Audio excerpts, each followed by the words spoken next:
So here we are reviewing iPhone 15 after 2 months of unboxing it. And I have some pretty good and some hurtful things to say. Sorry, Apple, constructive criticism won't really break your heart. I mean the screen, since you don't really have a heart. Good things first, because I have spent on this phone myself, but that also means that I have nothing to lie about. So the first thing that you will notice after holding this phone for the first time in your hands, like literally the first thing, is that how premium it feels. Despite being a vanilla or base model, it feels very luxurious and smooth and velvety and nice. And I have used SE, 12 and 13. I never had that sort of feeling from these models. And you might think that, come on, it's a new phone, it's bound to feel good, but it's nothing like that. When I switched from SE to 12, I never had that sort of premium luxurious feeling in my hand. And the same goes for when I switched from 12 to 13. I never felt I'm holding a premium device in my hands, at least hardware-wise.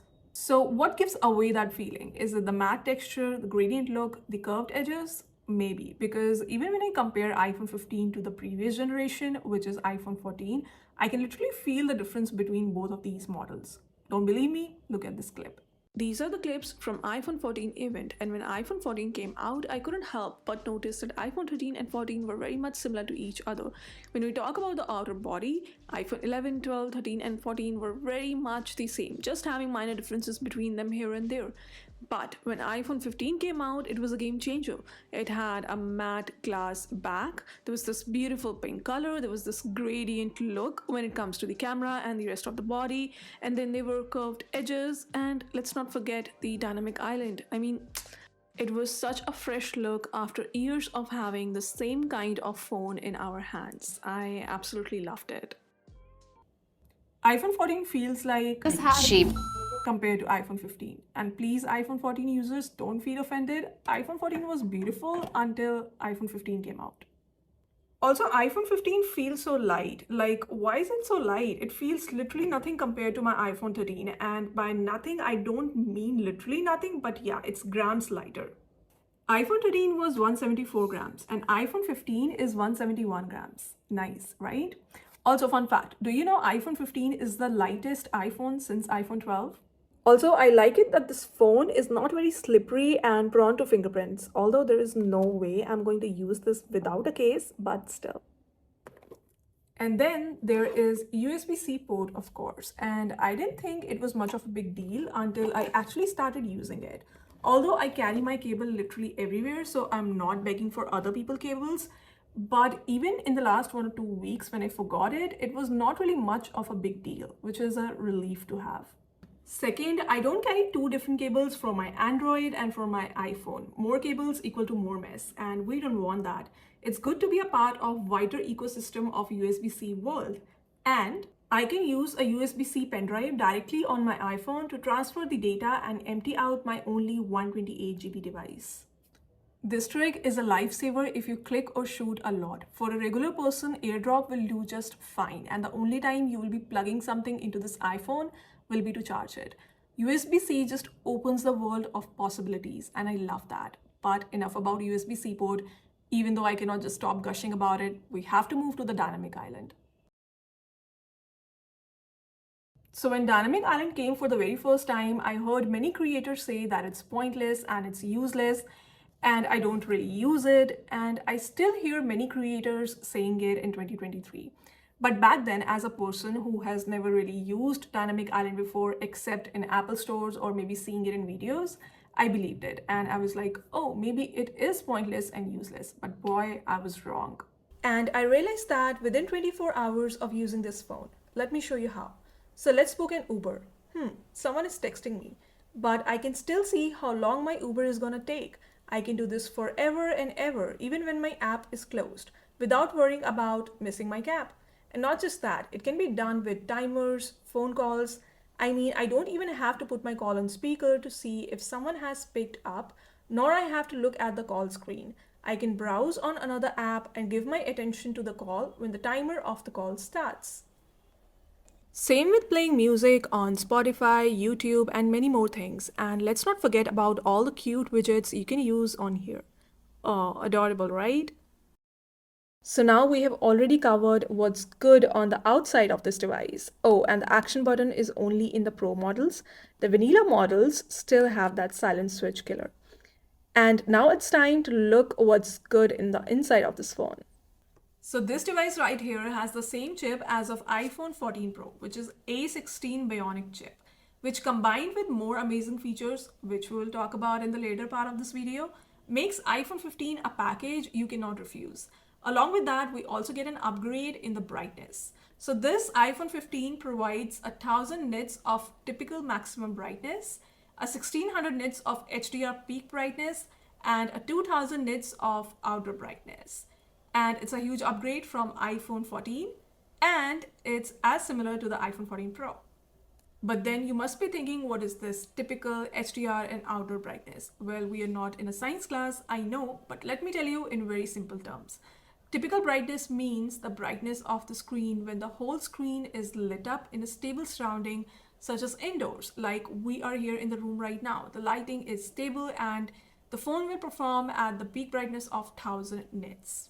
The peak brightness HDR means how well a device can make the darker areas look darker compared to the lighter areas of the displayed HDR scene, making it capable of displaying scenes of high dynamic range more accurately. So this HDR peak brightness basically means the brightness of lighter areas compared to the darker areas in the scene. By the way, playing HDR content on iPhone 15 is going to be, well, amazing. And then we have peak brightness outdoors, which is, well, as the name suggests, how bright will be the phone's display outdoors. And it will be twice as much as of indoors, because the indoors peak brightness of iPhone 15 is 1000 nits and the outdoors peak brightness is 2000 nits. And I love that I won't have to squint my eyes to use my phone in full sun. Now, just like the iPhone 13 series, iPhone 14 series, and even the iPhone 15 Pro, iPhone 15 offers Super Retina XDR display. Now, I don't know if it's a good thing or it's a bad thing that we're using it for such a long time and we are still using it after all these years. Let me know in the comment section below what you guys think about it. So anyway, XDR basically means extreme dynamic range, and it makes sure that the darker areas in the scenes are dark enough and the bright areas in the scenes are not blinding. So it's just perfect. Coming to the battery now, iPhone 15 offers 3349 mAh of battery, which easily lasts for around 7 to 8 hours in its best shape while doing everything you can. And in its best shape, I mean with 100% of battery life. Browsing, social media, calling, texting, and even editing if you are a creator like me. Now, all of these things, but except gaming and filming in 4K, because if you are doing these two things, the battery will drain like a soul from a dead man's body. Yes. But what blows my mind away is this setting. Okay, so a disclaimer before I start talking about it. Keeping your phone's battery between 20 to 80% can actually help you prolong your battery life. The idea is never to let your battery discharge completely. I'm sorry for that. Yes, the idea is to never let your phone's battery to discharge completely, nor let it charge completely. So in iPhone 15, in battery health, we have this option here which says charging optimization, set it to 80% limit. And now your phone will only charge to 80% and not more than that. It's a very cool hack to increase the battery life. I mean, Apple is doing so much to reduce the waste and help the environment, and we sacrificed adapters. And better battery health means reduced waste since we won't be throwing out batteries so much. Good decision, Apple. And no, this is not something which came with the iOS 17 update because my iPhone 12 and SE still don't have this setting after updating. And then we have the call clarity, and let me tell you, it's so good. When it comes to the reviews, so many people ask me if this particular phone is good when it comes to calling quality or not. And iPhone 15 is so good in it. But there is something which is even better about it, and that is voice isolation. And now you must be thinking, there's nothing special in that. Voice isolation got launched a few years back, and other previous generations have it too. Well, hold your horses. I know it's available in previous generations and I have used it once on my older iPhone, but I couldn't use it again even if I wanted to. The reason, well, in previous generations, voice isolation used to cancel the background noise, but it also used to make my own voice kind of distorted. And it used to sound like some kind of robot to the other person. But in iPhone 15, it's all peace and love. Now, when my window AC is gargling like Hulk, my own voice will be all good and there will be no disturbance. Besides this, I personally think that Wi-Fi calling is better compared to how it was on my iPhone 13. Because earlier I used to go out a lot out of my room to receive my phone calls since the reception in my area is not so good. But since I have got an iPhone 15, the frequent visits outside to receive my phone calls are less. And it could be because it's a new phone or maybe because of the new chipset, but who knows? It's just my personal experience. So rest like every year we have, I'm sorry, I'm hungry. We have Animoji, Memoji, IP68 rating, which means that we can stay underwater for 6 meters up to 30 minutes and our phone should be fine. And then we have the camera. There's a separate video on camera coming for sure, but till then we have to cover the basics. So the very first thing, which is a huge upgrade this year, is next generation portraits with focus and depth control, which in simple terms means that if you're anything like me and you change your mind a lot about who your subject should be in the pictures and you just forget to turn on the portrait mode while clicking pictures, then this is going to be super useful and life-changing for you. With the help of next generation portraits, you don't need to click 2 portrait shots to change your subject or focus. Just shoot one and you can change your focus in the edit later. Because in iPhone 15, when you click pictures, both the lenses get to work together to figure out the depth of the objects in your pictures, which means the distance of the objects from the lens. And that will help you change your object of focus later on very easily. And it works even if you forgot to turn on the portrait mode. I mean, things become so much easier in photography because of that. And I would choose iPhone 15 over iPhone 14 in a heartbeat just because of this reason alone. Like quickly, I would not waste any time. And I'm telling you guys, just in case if you're confused about which one to choose, iPhone 14 or iPhone 15. I mean, this feature is a huge thing. The second update we have in the camera is that the main camera of iPhone 15 is 48 megapixel, same as of iPhone 14 Pro. It's awesome. Well, compared to the 12 megapixel camera of iPhone 13, it's a huge upgrade for me. But please remember, 48 megapixel pictures can only be clicked through main camera at 1x only. It means no 48 megapixel selfies. And besides that, please remember that if you want to save flash photos and night mode photos, they will only be saved at 12 megapixel. And live photos can be saved at 24 megapixel and 12 megapixel both. It's important information if you are investing in iPhone 15 because of the camera. So it means you won't be able to shoot live photos in 48 megapixel with the main sensor. You can find all this information in the camera section of the settings app as well. Also, iPhone 15 has 2 lenses. Okay, so this might be difficult to understand for people who are like non-techie, but I'm gonna make it very simple and break it down in just easier language. Hear me out. This is iPhone 15. It has 2 lenses. 48 megapixel main lens and 12 megapixel wide camera lens. The 24 megapixel pictures which iPhone 15 processes, it computerizes with the help of both of these lenses. It's like finding a middle ground. If you click a 24 megapixel shoot, both of these lenses will get to work together and computerize the 24 megapixel picture for you. Now, except all these things, we have 2x this time on iPhone 15. And before you think, well, I don't need 2x in my life, I can just zoom in on the object by cropping it and it will be done. Ta-da, I don't need 2x. Well, hold on.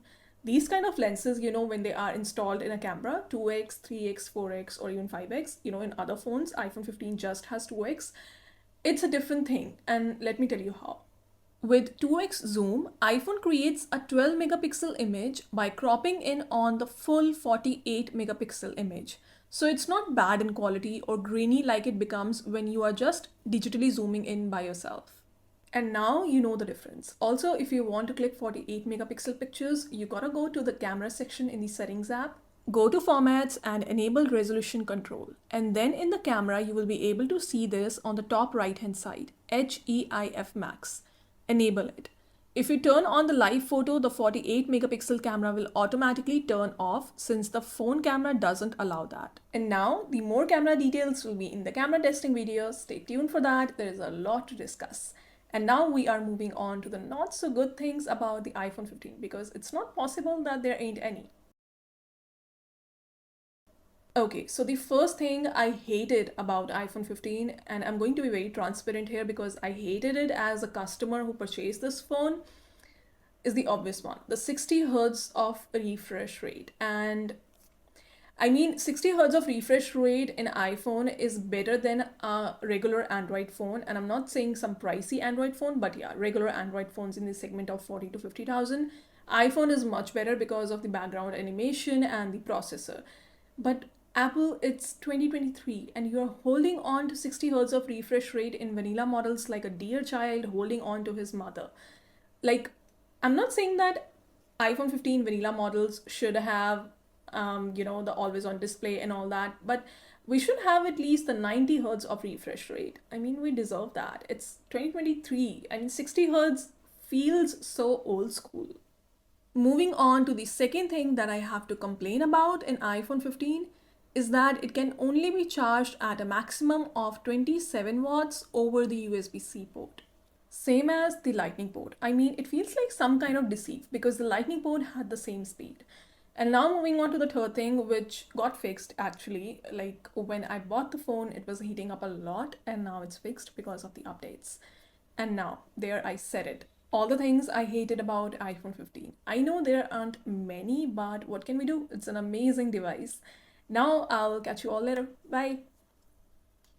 Oh, and let me know if you guys have any questions about iPhone 15 in the comments. I will try to answer them all and I will see you guys in the next one.